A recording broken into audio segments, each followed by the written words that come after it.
गांव था जिसमें सभी किसान रहते थे और वह सभी किसान बहुत ही गरीब थे, जिसके कारण वो लोग अपने खेतों में बहुत मेहनत करते थे। इस गांव में एक गरीब आदमी रामू अपनी पत्नी गौरी के साथ रहता था। वह बेचारा बहुत मेहनत करता था, लेकिन फिर भी अपना घर चलाने में असमर्थ था। लेकिन उसकी पत्नी गौरी बहुत ही चतुर और बुद्धिमान थी। गौरी बहुत मेहनत कर ली, पर कुछ समझ नहीं आ रहा कि इस बार फसल अच्छी होगी भी या नहीं। बारिश भी ठीक से नहीं हुई है और हम चाहे जितना अपने खेतों में मेहनत कर लें, लेकिन हर साल हम लोगों का रोना धोना ही रहता है। पता नहीं कब हमारी फसल अच्छी होगी और हम लोग खुशी की जिंदगी जी पाएंगे। चिंता क्यों करते हो जी? भगवान ने चाहा तो सब अच्छा होगा। चलो पहले तुम हाथ मुंह धो लो, मैं गर्मा गर्म रोटी और सब्जी ले आते हैं जिसे आप खा लो। रामू बैठकर रोटी खाने लगता है। देखो रामू, हर समस्या का हल होता है, हिम्मत मत हारो। मैं कुछ सोच रही हूँ, अगर तुम भरोसा रखो तो शायद हम इस मुसीबत से निकल सकते हैं। गौरी, आखिर तुम ऐसा क्या सोच रही हो जिसके चलते हम इस मुसीबत से बाहर निकल सकते हैं? अभी सब बताना ठीक नहीं है, पहले फसल की कटाई हो जाने दो, तब मैं तुम्हें सब समझाऊंगी। इसीलिए पहले फसल की कटाई करो, फिर सभी बात समझना। रामू के चेहरे पर चिंता के बादल छाए रहते हैं, पर गौरी की आत्मविश्वास भरी मुस्कान उसे थोड़ी राहत देती है।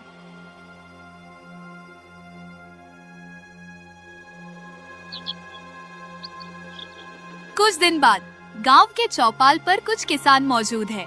रामू भी वहां मौजूद है। सब किसान अपनी अपनी समस्याओं पर चर्चा कर रहे हैं। इस बार तो सच में बुरा हाल है। बारिश नहीं हुई तो फसल का आधा हिस्सा तो यूं ही खराब हो गया। फिर हम लोग क्या करेंगे? और बार बार फसल उगाने के लिए हम लोगों के पास पैसे कहां से आएंगे? मुझे तो कुछ समझ नहीं आ रहा है। हाँ भाई, ऊपर से साहूकार भी ब्याज बढ़ा रहा है। अब तो खेत बेचने की नौबत आ जाएगी और फिर खेत बेचना हमारी एक मजबूरी होगी। यही तो बात है, समझ नहीं आ रहा कि क्या किया जाए। कुछ ऐसा हो जाए जिसके चलते हम लोगों की फसल अच्छी हो जाए तो हम लोग अपना अपना घर अच्छे से चला पाएंगे। सभी किसान आपस में बातें कर रहे थे, तभी वहां गौरी आ जाती है और उन सब से कहती है, तुम लोग यूं ही चिंता कर रहे हो, अगर दिमाग से काम लो तो हर समस्या का हल मिल सकता है। अरे तुम लोग अभी अपने अपने काम में लगे रहो और ज्यादा चिंता मत करो। भाभी, आखिरी समस्या का ऐसा क्या हाल है जो आपको पता है? अच्छा, आप ऐसा करो कि जो भी आपको पता हो आप हम सबको बता दो, जिसमें हम लोग आपकी मदद करेंगे। अभी नहीं, सही समय पर बताऊंगी, पर एक बात का भरोसा रखो, इस बार फसल का नुकसान नहीं होगा। आप बस भगवान पर भरोसा रखो और मेहनत करते रहो। किसान एक दूसरे की तरफ देखते हैं। रामू गौरी की ओर देखा है। उस गौरी की आंखों में उत्साह की चमक दिखाई देती है और उसे अपनी पत्नी पर भरोसा था कि वह कुछ न कुछ उपाय जरूर बताएंगी।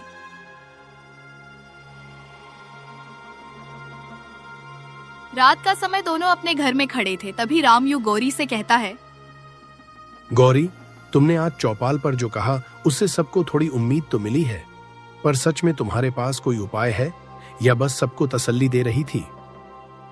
उपाय तो है, पर जब तक सही समय न आ जाए तब तक उसे बताना ठीक नहीं होगा, और इसीलिए मैंने अभी तक तुम लोगों को वह उपाय नहीं बताया है। मैं तुम्हारे भरोसे पर हूं, पर दिल में डर भी है। अगर कुछ उल्टा हो गया तो हम लोग कहीं के नहीं रह जाएंगे, ना ही घर के और ना ही घाट के। जब तक मैं हूं कुछ उल्टा नहीं होगा, बस मुझ पर विश्वास रखो। और मैं सच कह रही हूं कि आप सभी लोगों को इस समस्या से बाहर नहीं निकाल दिया तो मेरा नाम भी गौरी नहीं। रामू गौरी के चेहरे की चमक को देखकर थोड़ा सहज होता है। गौरी की आंखों में एक अलग ही आत्मविश्वास झलकता है।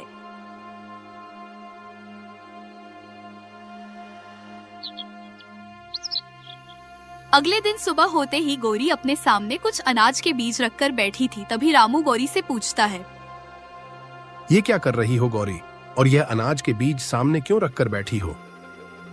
बस फसल को बचाने का तरीका खोज रही हूँ। फसल को बचाने का तरीका सिर्फ इन अनाज के दानों से? गौरी, तुम आखिर कहना क्या चाहती हो? अभी तो मैं कुछ नहीं कहना चाहती हूँ, लेकिन हाँ, देखना कुछ दिनों में इसका असर दिखेगा। रामू की आंखों में संदेह है, गौरी के चेहरे पर आत्मविश्वास। ये रहस्य क्या है? गौरी, तुम इन अनाज के दानों से फसल बचाने की बात कर रही हो? ये कैसे मुमकिन है? बस थोड़ा धैर्य रखो। ये सिर्फ अनाज के दाने नहीं हैं, इनमें समझदारी भी छिपी है। मैं तुम्हें सब समझाऊंगी, पर पहले मुझे कुछ तैयारी करनी होगी। गौरी, तुम क्या तैयारी करेगी और कहाँ तैयारी करोगी? खेत में जाने की तैयारी। आज मुझे तुम्हारे साथ खेत पर चलना है। रामू के चेहरे पर उलझन के भाव है। उसे समझ नहीं आ रहा कि गौरी क्या करने वाली है।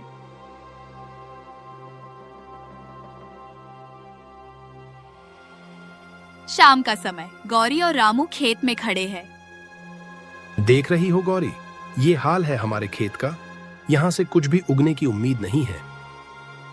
तुमने कभी गौर किया है कि जमीन के नीचे पानी हो सकता है? हर जगह जमीन के नीचे पानी होता है। क्या मतलब? बारिश तो हुई ही नहीं, तो पानी कैसे होगा? और अगर इसके नीचे पानी ही होता तो हमारी फसल बहुत अच्छी तैयार होती।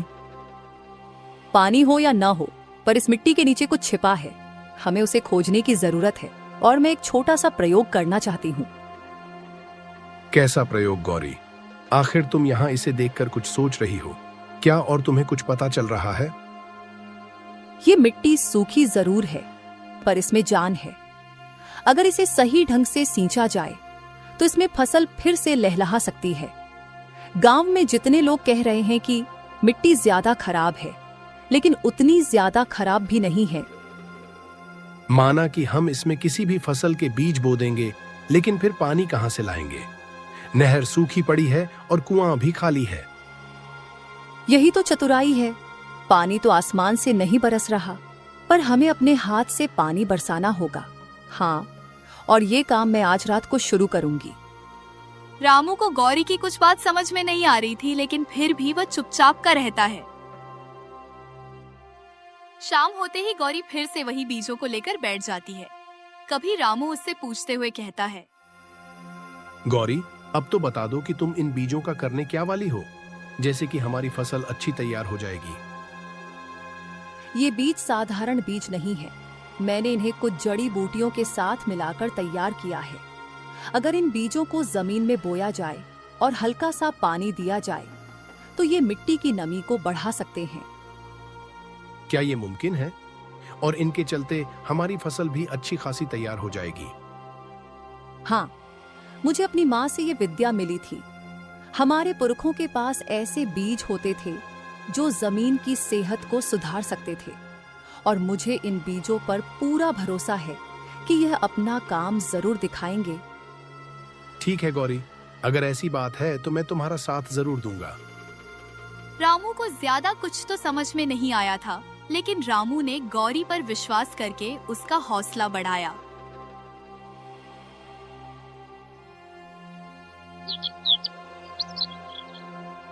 अगले दिन सुबह होते ही दोनों खेत पर खड़े हैं और रामू ने खेत में बीज बो दिए हैं। अभी रामू गौरी से कहता है, ये बीज अलग तो नहीं दिख रहे। क्या सच में इनमें कुछ खास है, या तुम सिर्फ मुझे बहका रही हो ताकि मैं अपना दिल छोटा ना कर पाऊं और अपने काम में लगा रहूं? धैर्य रखो रामू, देखना कुछ ही दिनों में इसका असर दिखेगा, और असर ऐसा दिखेगा जिससे सारे गांव वाले भी देखकर चौंक जाएंगे और मुझसे यही बीज लेने की कोशिश करेंगे। बस अब कुछ दिन रुक जाओ। अगर ये बीज काम कर गए तो हम कर्ज से भी बच जाएंगे और गरीब लोगों की मदद भी कर पाएंगे। फिर हम लोग इतने ज्यादा गरीब और गिरे हुए नहीं रहेंगे, हमारी भी तकदीर पलट जाएगी। और अगर काम न किया तो भी हम हिम्मत नहीं हारेंगे, बल्कि दोबारा कुछ न कुछ उपाय करके दूसरे बीज बो लेंगे। रामू गौरी की तरफ देखता है। गौरी के चेहरे पर आत्मविश्वास की चमक है। रामू के मन में भी थोड़ी सी उम्मीद जाग उठती है।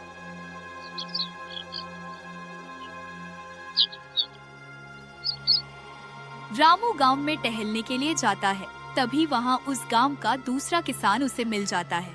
फिर वह रामू से कहता है, अरे रामू भाई, क्या हाल है? और मैंने सुना है कि तुम्हारी बीवी ने जड़ी बूटियां से कुछ ऐसे अनाज के बीज बनाए हैं जो कि खेत में बो देने के बाद अच्छी खासी फसल देंगे और जल्दी तैयार भी हो जाएंगे। क्या यह बात सच है? हाँ भाई, यह बात तो सच है कि मेरी बीवी ने जड़ी बूटियां से कुछ अनाज के बीज तैयार किए हैं, लेकिन अब उनका हम प्रयोग कर रहे हैं।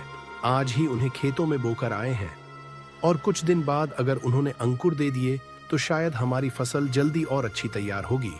बस मैं कुछ दिन का इंतजार कर रहा हूँ। ओह भाई, अच्छा है जो तुम ही सबसे पहले उनका प्रयोग कर रहे हो, क्योंकि तुम्हारे जैसा किसान गांव में नहीं है और इस गांव का हर व्यक्ति तुम पर विश्वास करता है। और भाई, अगर आपकी फसल अच्छी तैयार हो तो कृपया करके आप मुझे भी थोड़े बीज दे देना, जिन्हें मैं अपनी खेत में बो दूंगा और फिर शायद हमारी भी फसल अच्छी तैयार हो जाएगी। अरे भाई, मैं जरूर बीज दूंगा, और तुम्हें ही नहीं, इस पूरे गांव के हर किसान को, क्योंकि मेरी तरह हर कोई मुसीबत में और गरीबी में जी रहा है और मैं नहीं चाहता हूं कि कोई किसान गरीबी में जिए। इसीलिए मैं हर किसान को बीज दूंगा। रामू भाई, तुम्हारा बहुत बहुत धन्यवाद जो तुम खुद की स्थिति में दूसरों की तुलना कर लेते हो और उनके बारे में अच्छा सोचते हो। सलाम है तुम्हारी ऐसी सोच को।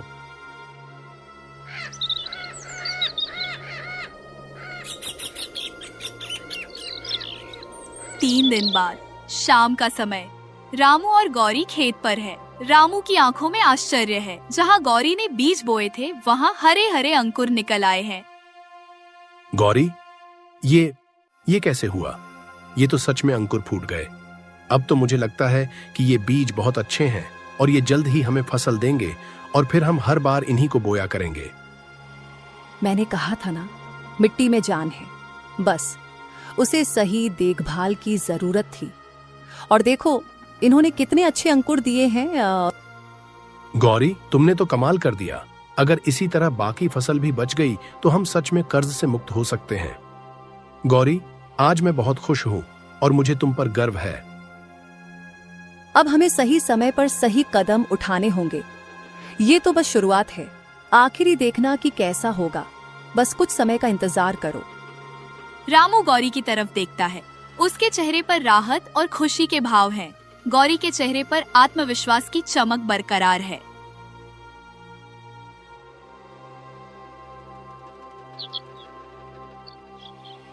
सुबह का समय, गौरी घर में बैठी है। पास ही रामू बैठा हुआ है।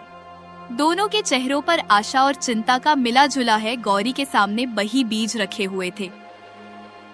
गौरी, जिन बीजों को तुमने बोया था उनसे अंकुर तो फूट गए हैं, पर ये काफी नहीं है।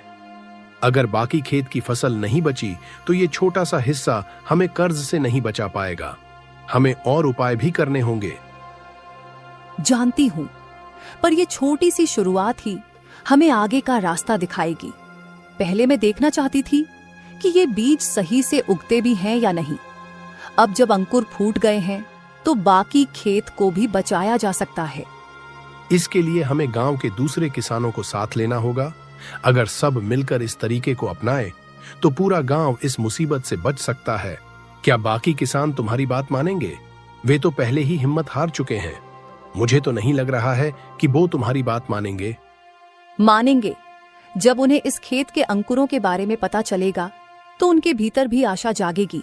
पर इसके लिए हमें सही ढंग से बात करनी होगी, तभी वो हमारी बात पर विश्वास करेंगे। रामू गौरी की ओर देखता है। उसकी आंखों में संदेह है, लेकिन गौरी के आत्मविश्वास को देखकर उसे भरोसा होने लगता है। गांव की चौपाल। गांव के सभी किसान एक जगह इकट्ठा है। उनके चेहरों पर चिंता और थकान के भाव है। कुछ किसान आपस में धीरे धीरे बात कर रहे हैं। गौरी और रामू चौपाल के बीच खड़े हैं। भाइयों, हम सबकी हालत एक जैसी है। फसल सूख रही है, कर्ज बढ़ रहा है और बारिश का नाम और निशान नहीं है। यही तो हम सब कह रहे हैं रामू। अब तो खेत बेचने की नौबत आ रही है। अब तो घर चला पाना भी मुश्किल हो गया है। पर हमारे पास एक रास्ता है। मेरी गौरी ने ऐसा उपाय निकाला है जिससे फसल को बचाया जा सकता है। मैंने कुछ खास बीज तैयार किए हैं। ये बीज मिट्टी की नमी को बनाए रखते हैं और फसल की जड़ों को मजबूत करते हैं। मैंने अपने खेत के एक हिस्से में इन बीजों को बोया था, अब वहां अंकुर निकल आए हैं। ये कैसे मुमकिन है? बिना पानी के अंकुर कैसे फूट सकते हैं? मुझे तो तुम्हारी बात पर विश्वास भी हो रहा है। ये बीज खास जड़ी बूटियों से तैयार किए गए हैं। अगर हम इन्हें सही तरीके से बोए और थोड़ा थोड़ा पानी दें, तो बाकी फसल भी बच सकती है। पर अगर ये तरीका काम न किया तो? अगर काम न किया तो नुकसान क्या होगा?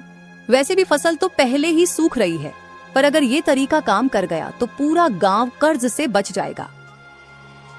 हाँ, तुम हम लोगों को वही बीज दे दो, हम लोग भी उन्हें वो लें। हाँ, मैं तुम लोगों को बीज जरूर दूंगी, बस तुम लोग अब नैनो की तैयार करो।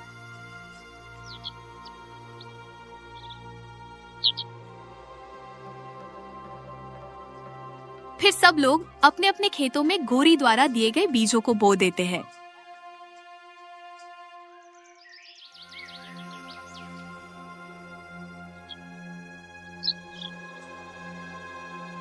कुछ दिन बाद सबकी फसल अच्छी तैयार हो जाती है।